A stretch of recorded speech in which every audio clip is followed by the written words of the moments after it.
በአንድ ወቅት በመካከለኛው ምስራቅ ምድር ላይ የጋራ የጦርነት እሳት አንድደው የኢራንን መሪ በቅንጅት የገደሉት የዋይት ሃውሱ ጌታ ዶናልድ ትራምፕ እና የእስራኤሉ ጠቅላይ ሚኒስትር ቤንያሚን ኔታንያሁ የነበራቸው የወዳጅነት ማዕበል ፊቱን አዝሮ ወደ ከፋ የጠላትነት አዘቅት ውስጥ መግባቱ መላው ዓለምን አስደምሟልም አስደንግጧልም። ትራምፕ ወደ ስልጣን መንበር ከመጡ ወዲህ በኦቫል ኦፊስ 6 ጊዜ በመመላለስ ከማንኛውም የዓለም መሪ በላይ በነጩ ቤተመንግስት ደጃፍ ሞገስ አግኝተው የነበሩት ኔታንያሁ ዛሬ ግን በቤተ መንግስቱ በሮች ከፊታቸው ላይ ተዘግቶባቸዋል። ፊትም እንደተነሳቸው አክሲዮስ የዜና ወኪል ይዞት የወጣው መረጃ እየጠቆመ ነው የሚገኘው። ኔታንያሁ ወደ አሜሪካ ለመጓዝ ለ15 ቀናት ያህል ተደጋጋሚ ጥያቄዎችን ቢያቀርቡም ፕሬዝዳንት ትራምፕ ግን እርሳቸውን የማግኘትም ሆነ የማነጋገር ፍላጎት እንደሌላቸው በመግለጽ ጥያቄያቸውን ውድቅ አድርገውታል። በዋይት ሃውስ ኮሪደሮች ውስጥ የሚሰማው ሹክሹክታ እንደሚያመለክተው ከሆነ ሁለቱ የቀድሞ የልብ ወዳጆች ስልክ ላይ ሳይቀር እጅግ በጣም መራር የሆኑ ስድብና የክፉ ቃላት ናዳ እየተለዋወጡ ሲሆን ይህም በመካከላቸው ያለው የልዩነት ሽብልቅ ይበልጥ አጋግሎታል እየተባለ ይገኛል። ለዚህ የታላቅ ወዳጅነት መፍረስና ለትራምፕ ቁጣ እንደ ዋነኛ ምክንያት የሚነሱ በርካታ ጉዳዮች አሉ። ከነዚህ መካከል እንግዲህ አሜሪካ ዘመናዊ የጦር ጄቶቿን ለቱርክ ለመሸጥ መወሰኗ በእስራኤልና በቱርክ መካከል ያለውን የጦርነት አዝማሚያ ያባብሷል የሚል የኔታንያሁ ከፍተኛ ቁጣ የተቀላቀለበት ንግግር ማሰማታቸው በትራምፕና በኔታንያሁ መካከል ያለው ልዩነት እንዳሰፋው እየተገለጸ ይገኛል። በአሁኑ ወቅት ላይ እንግዲህ በእስራኤልና በቱርክ መካከል ያለው የፖለቲካዊ ልዩነት መስፋቱና ሁለቱ ሀገራት ወደ ቀጥተኛ ጦርነት የመግባት አዝማሚያቸው እያደገ በመጣበት በዚህ ወሳኝ ወቅት ላይ አሜሪካ የቱርክን የአየር ኃይል በዘመናዊ ጄቶች ለማስታጠቅ መነሳቷ ኔታንያሁን ክፉኛ አበሳጭቷቸዋል። ቱርክ ባለፈው የሀገር ውስጥ ሚኒስትሯ ዋና ከተማ ቴል አቪቭን ነፃ እናረግና ለፍልስጤም ዳግም እንመልሳለን የሚል ሐሳብ ከመሰንዘሩ ጋር በተያያዘ ኔታንያሁ ብስጭት የተሞላበት ንግግር አሰምተው ነበረ። ይህም በቱርክና በኔታንያሁ መካከል ላይ ከፍተኛ የሆነ ቁርሾ ፈጥሮ ነበረ። በዚህ መሃል እንግዲህ አሜሪካ የጦር ጄቶችን ዘመናዊ የጦር ጄቶችን ለቱርክ ሸጣለው የሚል ሐሳብ መሰንዘሯ በኢራን በኩል ከፍተኛ ቅሬታን ፈጥሯል። ከዚህ በተጨማሪም ዋይት ሃውስም ኢራንና አሜሪካ ሊያደርጉት የነበረውን የሰላም ስምምነት እስራኤል አኮላሽቷለች የሚል የያዘው ቅሬታ ጥልቅ እንደሆነ ይነገራል። አሜሪካና ኢራን ሰላም ለማውረድ በሚያደርጉት ንግግር ውስጥ በሊባኖስ የተለያዩ ዘመቻዎችን በመፈጸም ኢራንን በማስከፋት ጭምር የሰላም ስምምነቱ ከዳር እንዳይደርስ እስራኤል ስትጥር ነበር የሚል ቅራኔ በአሜሪካ በኩል እንደተፈጠረ ይነሳል።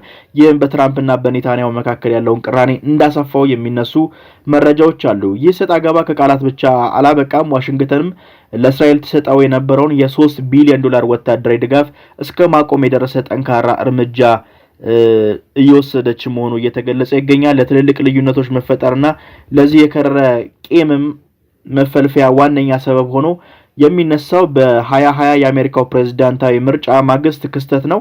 ዶናልድ ትራምፕ ምርጫው እንደተሰረቀባቸውና እርሳቸው እንዳሸነፉ በጽኑ በሚያምኑበትና ዋይት ሃውስ ግድግዳዎች መካከል የፖለቲካ ማዕበል በበረታበት በዚያ ፈታኝ ወቅት ላይም ቤንጃሚን ኔታንያሁ ቀድመው ለአዲሱ ፕሬዝዳንት ተመራጩ ጆ ባይደን የእንኳን ደስ አሎት መልእክት ማስተላለፋቸው ትራምፕን እንደ ትልቅ የክደት አለንጋ የቆጠቆጣቸው እንደነበረ ተሰምቷል። ትራምፕ በወቅቱ በሰጡት ይፋዊ ቃለ መጠይቅም ኔታንያሁ ቀድመው እንኳን ደስ አሎት ማለታቸው አጥብቀው በመንቀፍ እሱ ለኔ ታማኝ አልነበረም በማለት የልባቸውን መቁሰል ቂም ይፋ አድርገዋል።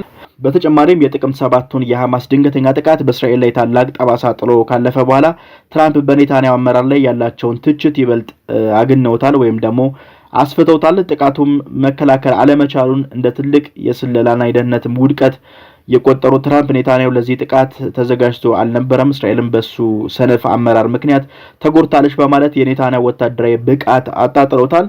ትራምፕ በስልጣን ዘመናቸው የአሜሪካን ኤምባሲ ወደ ኢየሩሳሌም ማዛወርና የጎላን ኮረብቶችን የእስራኤል ይዞታ አድርጎ እውቅና መስጠትን ጨምሮ በእስራኤል ያሳለፏቸው ታሪካዊ ውሳኔዎች ለኔታንያሁ የተደረጉ ታላቅ ውለታዎች አድርገው የሚመለከቱት ቢሆንም ኔታንያሁ ግን ለእነዚህ ውሳኔዎች ያሳዩት ምስጋናና የሰጡት ዋጋ አነስተኛ ነው የሚል ጽኑ እምነት አላቸው። በሌላ በኩል በፈረንጆቹ 2020 የኢራን ጀነራል ቃሲም ሱሌማኒ ለመግደል አሜሪካ በወሰደች ወሳኝ እርምጃ ላይም እስራኤል በመጨረሻ ሰዓት አብራ ከመስራት ወደኋላ ማፈግፈጓና ትራምፕ ብቻቸውን በጦርነቱ አደባባይ ላይ እንደተዋቸው በመግለጽ የቆየ አሮጌ ቅሬታዎችም እንደዚሁ ከዚሁ ጋር አብሮ የሚመዘዙ ናቸው። እነዚህ ተደማምረው በመካከለኛው ምስራቅ ምድር ላይ የጂኦፖለቲካዊ ሚዛንና ነባር ወዳጅነትም ማገር እንደ ሸክላ ድስት በኃይል እየተሰበረ ይገኛል። ይህም በአንድ ወቅት በአንድ ምሽት ሚስጥራዊ ኑዛዜ ጦርነት የጠነሰሱ የጋራ ጠላቶቻቸውን ለመጣል በአንድ ልብ የቆሙና የኢራንን ስልታዊ መሪ በአንድ ወታደራዊ ትዕዛዝ ለህልፈት የዳረጉት ዶናልድ ትራምፕና ቤንጃሚን ኔታንያሁ የፖለቲካ ፍቅር ዛሬ ግንኙነታቸው ከወዳጅነት ርቆ ወደ ከረረ የጠላትነትና የጥል አዘቅት ውስጥ ከቶታል።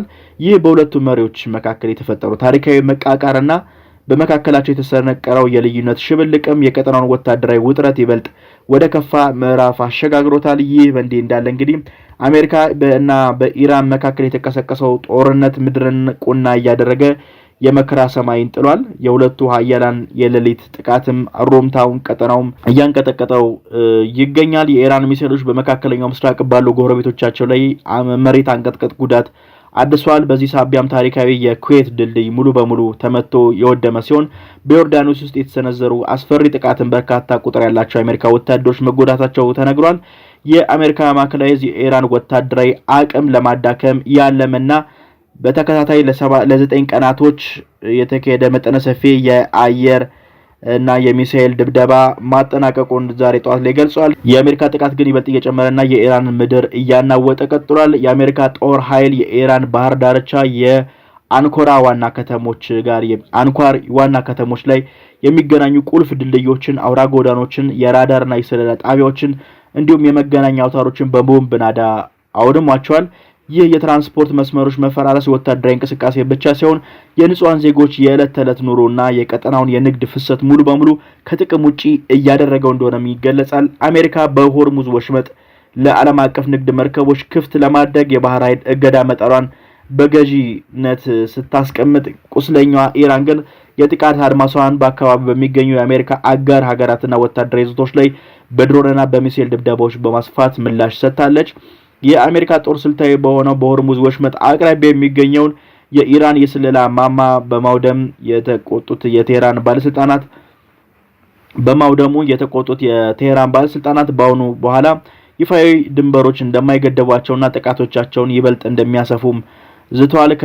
ከፊል የመንግስታዊ የሆኑ የኢራን ሚዲያዎች እንደሚጠቁሙት ከሆነ ቴህራን በአካባቢ በሚገኙ የባህረ ሰላጤው ሀገራት ቁልፍ ወደቦች ላይ ጭካኔ የተሞላበት ጥቃት ለመሰንዘር እንዳቀደችም ተሰምቷል። የኢራን ከፍተኛ ወታደራዊ አማካሪ ሜጀር ጀነራል ማህሰን ረዛኢ በበኩላቸው አሜሪካ በኢራን ላይ የምታካሄደው የአየር ድብደባ እስከ ሳምንቱ መጨረሻ ድረስ የሚቀጥል ከሆነ ሀገራችን ለአጸፋ እርምጃ እንደማትገደብና ከባድ ዋጋ እንደምታስከፍል አስጠንቅቀዋል። በአሜሪካ ላይ ሙሉ በሙሉ የተደገፈ መጠነ ሰፊ ጥቃት ፉል ስኬል የሆነ ኦፌንሲቭ ሊሰነዝሩ እንደሚችሉ በማብሰርም ቀጠናው ወደ ከፋና ወደ ማይመለስበት ክልላዊ ጦርነት ያደገ እንደሚሄድም ተናግረዋል።